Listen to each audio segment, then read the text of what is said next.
You see, common sense is not preternaturally, preterlogically passed from generation to generation. Our understanding of our own, yes, but still very complicated world is non-instinctual. It is cultural and mimetic in nature. We can conceive, create, and maintain other machines, but what about the context in which those machines operate? The machine for making sense serves this purpose, ensuring the creation and distribution of a commonly shared knowledge, common sense. But before we get to specifics, there remains some technical ground to be covered. Technically, there exists a set of all possible things that are exactly what they are. Such a set is misleading, though, as this reality is the only reality that is, as mentioned earlier, for real, or possesses the same characteristic of for real. However, to start preoccupation with the for real and examine instead the qualities that make a fictional reality as valid for examination as any other, begin with Faulkner, William Cuthbert Faulkner, born in New Albany, Mississippi in 1897, well known for his use of the technique called the stream of consciousness, a technique only a single year younger than Faulkner himself. More important than stream of consciousness is William Cuthbert Faulkner's having set the events in many of his novels, creative fictions, within the confines of a singular fictional county in a similarly fictional state of Mississippi, the various characters and locations all existing inside, along, and between several stories of Mr. Faulkner's, effectively opening up several fictional windows out into a single reality made up of hearts, connections, and continuities in a way very similar to, but also very different from, in certain ways, our previously mentioned, but as of yet undescribed, reality. Though Princeton Thompson, one of Faulkner's fairly famous characters, commits suicide by jumping into the Charles River while at Harvard during the course of the novel Sounds of the Fury. He not only participates in, but also narrates the novel Absalom, Absalom, published a full 7 years later, and set several years after Princeton's alleged death.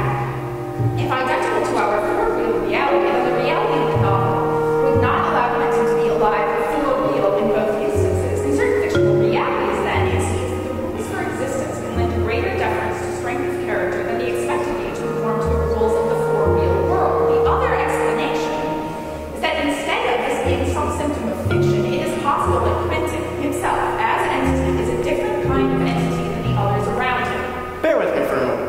In the late 1960s, Gordon E. Moore stated that with each progressing pair of years, the number of components which fit on any given integrated circuit will double. Moore's law of technology effectively predicts the doubling in size of this circuit, though its actual dimensions remain constant. Moore's law of epistemology would state with each progressing pair of years, the number of ideas which exist at any given time will also double. This suggests the doubling in size of the idea space, the dimensions of the locale, in the collective unconscious where sentiments are stored. One could easily argue the world of effect shrinking the universe is theoretically expanding. As the double landscape will simply change as our ideas are forced closer and closer together, they're working from one another. As one might imagine, the size of such various intelligences is very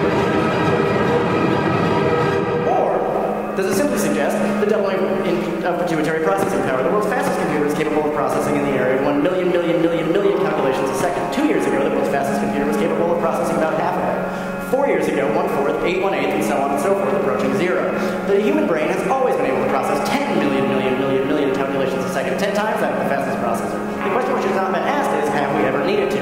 With the number of ideas approaching infinity and the space in which we contain and document them shrinking, or at the very least, reshaping, if only by effect of our ability to, and infinity for, containing and documenting, are we approaching a time when the natural amount of available ambient information equals rivals or is perhaps about to exceed our natural ability to process it? If so, to any degree, how are we to go about continuing to make sense of the practical world? The world of Faulkner's Princeton Thompson, for instance, has a different sense of sense than our own, just as any other world of reality might as well have a different sense of sense. And as long as one acknowledges imagination is capable of reality creation, one can suppose that hundreds of thousands of millions of tiny, near-deformed realities are being birthed or created really nearly every second or moment. If one were to imagine the possibility of one entity's created entity being capable of in turn theorizing another partial reality of its own entities now 3 layers deep from our own reality, it is possible to see that these hyper-realities continue to grow in complexity. But I digress. With the basic nature of an entity established and a clear division set up between multiple possible realities, one can enumerate the characteristics necessary for an entity to exist and to genuinely exist,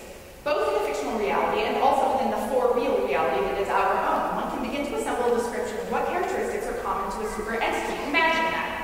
An entity which does not require a corporeal form, has a personality, and is able to manifest or take up residence in the corporeal form of another.